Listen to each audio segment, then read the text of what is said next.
A long time ago, King Ogu and Queen Giltae lived in the Bula kingdom. King Ogu wanted to have a son who would be heir to this kingdom. But the first child was a daughter. He said, "This time we have a daughter, so we are sure to get a son next time." However, the second child was female. The king's third was also a daughter. The fourth, the fifth, and the sixth were all daughters. He was so disappointed, but he still had hope. "We have 6 daughters, but why can't we have a son? The next child will definitely be a boy." Finally, Queen Giltae gave birth to her seventh child. Unfortunately, the child was also not a son, another daughter. King Ogu was infuriated. He shouted, "I wanted to have just one prince, but what is the meaning of 7 princesses? I'm sick of daughters. Throw this last child out this instant." The king named the child Bari, which meant the abandoned one. A servant followed the king's orders by placing Bari in a box and throwing her into the flowing river. Bari floated downstream for quite some time. An elderly couple discovered the baby in the box by the riverbank. The couple was poor and had no children.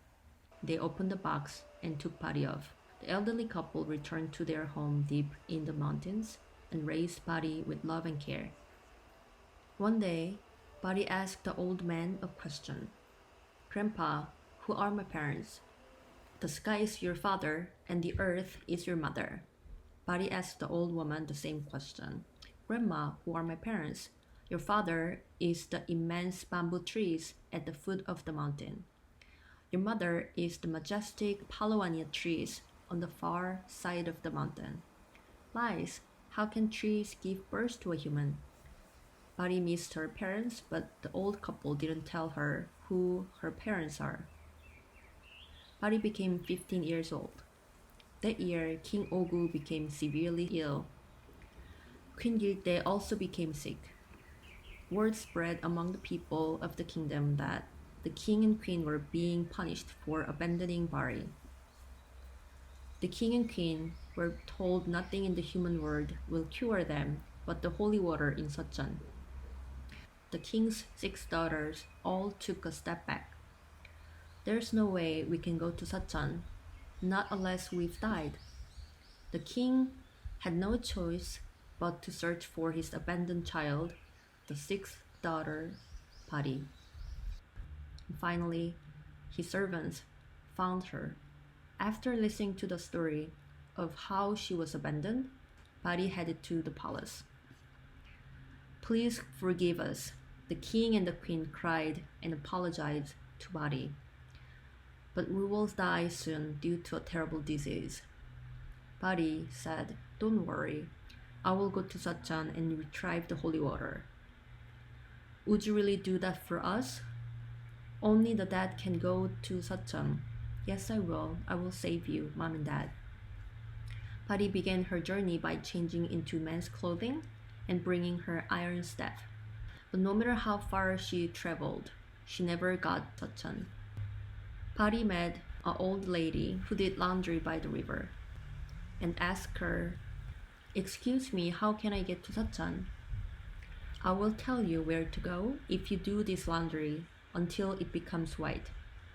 Bari washed the mountain of dirt clothes until they were spotlessly clean. The lady told her, "If you follow this river, you will reach an endless sea. The sea divides this world and the world beyond.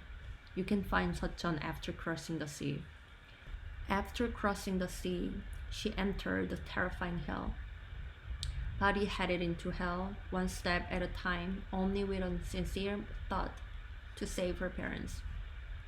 A little way into hell, Bari came upon a giant castle full of prisoned sinners.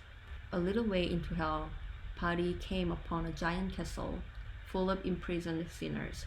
There were sinners without eyes, a sinner without arms, sinners without legs or even a neck. The prisoners clambered towards Bari and begged her to save them.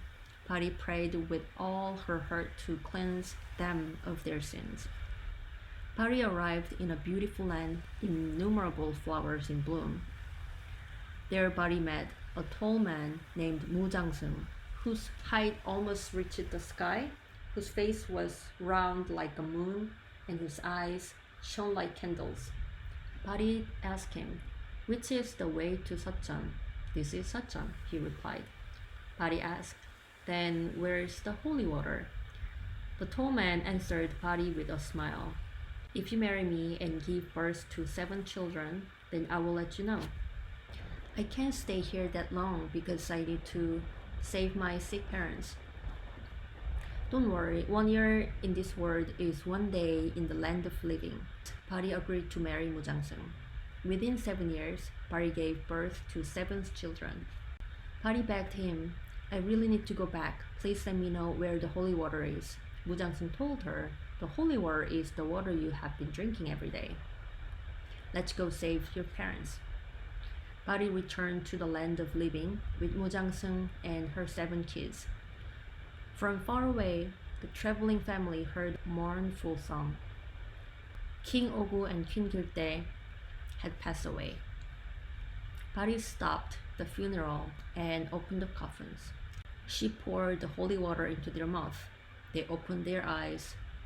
The king said, "Ah, that was a nice nap. Thank you, my daughter. Tell us your wish.